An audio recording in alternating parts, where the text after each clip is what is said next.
तर आषाढी कार्तिकी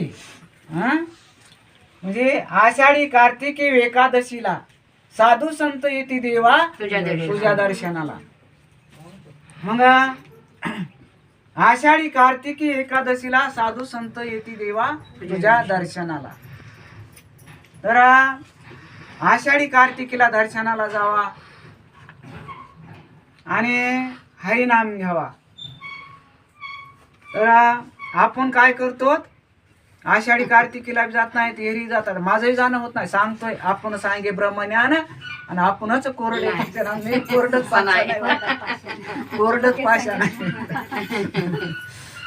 तसं म्हणता येत नाही ना, शावा करतात ना ते कमी. गंध केशरी म्हणजे गंध केशरी कंपाळी टिळा भजन करीतो वेळोवेळा.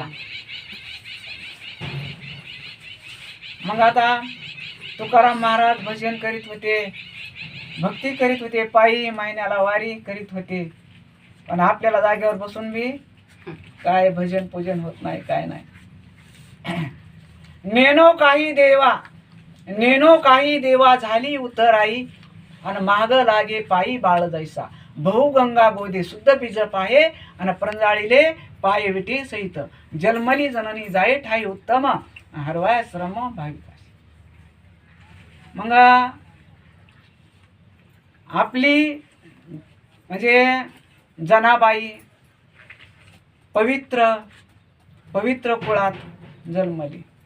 मग जन्मून या कुळी वाचे समरे राम धरी हाची नेम हरणेश. मग आपल्या कुळामध्ये आपल्या आई वडिलांनी आपल्याला जन्म दिलाय, आपल्या धर्मात जन्म घेतलाय, तर आपण काय केलं पाहिजे, आई वडिलाची सेवा केली पाहिजे आणि दीनदुबळ्याची सेवा केली पाहिजे.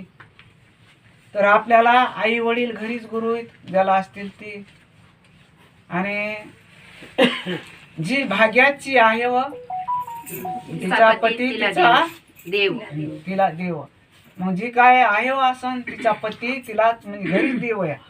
रोज सकाळी उठून स्नान केलं की पतीचं दर्शन घ्यावा आणि त्या पतीच्या पोटाला 5 घास म्हणजे ताट वाढून द्यावा. झालं, पांडुरंगाला जेवण घातलं. मग काय मग काय मग पती लक्ष्मीचा जाण तैशी. मग नारायण हरी उच्चार नामाचा आणि ते हरिगण आहे.